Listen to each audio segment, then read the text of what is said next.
Hello বন্ধুরা, কেমন আছেন সবাই? আশা করি সবাই ভালো আছেন।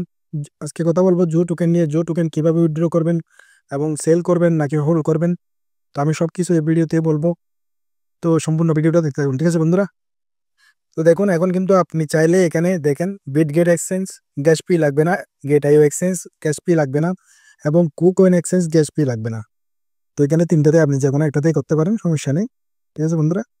এবং সেই সাথে এখানে আরেকটা জিনিস আমি যদি আপনাদেরকে বলি, এই যে দেখেন, আপনারা যে অ্যাড্রেসটা দিবেন, ঠিক আছে, সেই অ্যাড্রেসটা অবশ্যই কারেক্টলি দেখে শুনে দিবেন।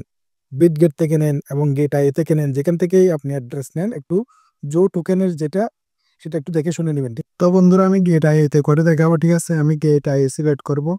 তারপরে এখানে প্রথমে ইউআইডি দিয়ে দিব। ইউআইডি এর জন্য গেট আই তে যাব। এখন এখানে উপরে ক্লিক করবো একদম। এরপরে এখান থেকে ইউআইডিটা কপি করে নেব, ঠিক আছে? তারপরে আবার ব্যাকে চলে যাব, এখানে পেস্ট করে দেব, ঠিক আছে বন্ধুরা? এরপর আবার ব্যাকে যাব, আবার গেট আইতে যাব, এখানে ডিপোজিটে দিব। ডিপোজিটে ওয়ান সাইন ডিপোজিট। এরপরে এখানে জো লিখে সার্চ করব, ঠিক আছে বন্ধুরা?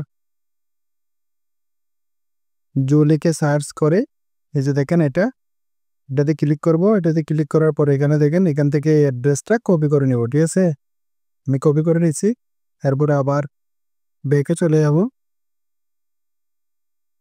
এরপরে এখানে পেস্ট করে দেব, ঠিক আছে বন্ধুরা? এখানে পেস্ট করে দিব। পেস্ট করা হয়ে গেলে আবার ব্যাকে যাব, এখান থেকে মেমোটা নিয়ে নেব। মেমোটা কিন্তু দিবেন, ঠিক আছে? এই যে নিচে দেখতে পাচ্ছেন মেমো, এই মেমোটা এখান থেকে কপি করে নেবেন, ঠিক আছে? এখান থেকে কপি করে এরপর আবার টেলিগ্রামে এখানে একদম নিচেরটাতে মেমো যেটা আছে সেটাতে বসিয়ে দেবো, ঠিক আছে? এখানে পেস্ট করে দিবেন। এরপরে নিচে নিচে সাবমিট করে দিব, ঠিক আছে? সাবমিট করা হয়ে গেলে দেখেন এখানে লেখা আসছে দিস মেথড ইজ সুসেড। যে হয়ে গেছে ওয়ার্নিং, আপনারা ওই অ্যাড্রেসটা একটু ভালো করে দেখবেন। তো এখন মেন কথা হচ্ছে যে আপনারা যা টোকেন পাবেন তা কি মনে করেন যে সেল দিবেন নাকি হোল্ড করবেন। তো বন্ধুরা, আমি আপনাদেরকে আজকে একটা জিনিস দেখাচ্ছি, দাঁড়ান। যেমন ধরেন ট্যাপস, ঠিক আছে বন্ধুরা? ট্যাপস কিন্তু লিস্টিং হয়েছে কালকে, ঠিক আছে? তো কালকে লিস্টিং হয়েছে। এখন দেখেন এখানে বর্তমান প্রাইস কত চলতেছে আপনারা দেখতে পাচ্ছেন। আমি যদি 1 ঘন্টাটা দেখাই, এই যে দেখেন, লিস্টিং হয়েছিল তখন 0.060, ঠিক আছে? এখন বর্তমান প্রাইস কত? 0.15। তাহলে কত গুণ কমেছে?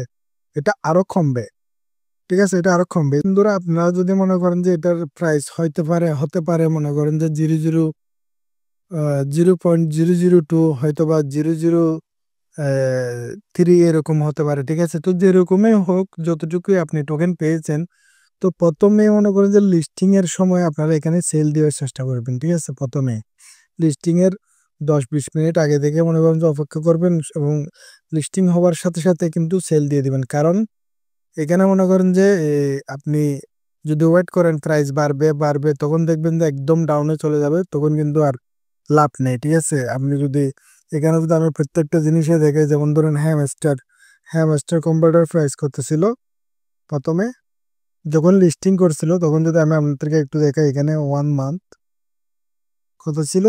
0.01। তখন বর্তমান প্রাইস কত? 0.001। কত গুণ কমেছে, ঠিক আছে? তো আমি বলবো পাওয়ার সাথে সাথে কিন্তু আপনারা এখানে সেল দিয়ে দিবেন, ঠিক আছে বন্ধুরা? তো ধন্যবাদ বন্ধুরা ভিডিওটা দেখার জন্য। ভিডিওটা যদি ভালো লাগে থাকে অবশ্যই একটা লাইক দিবেন এবং চ্যানেলটাকে সাবস্ক্রাইব করে রাখবেন, কারণ আমি এরকম নতুন নতুন এয়ারড্রপের ভিডিও নিয়ে আসি। ধন্যবাদ।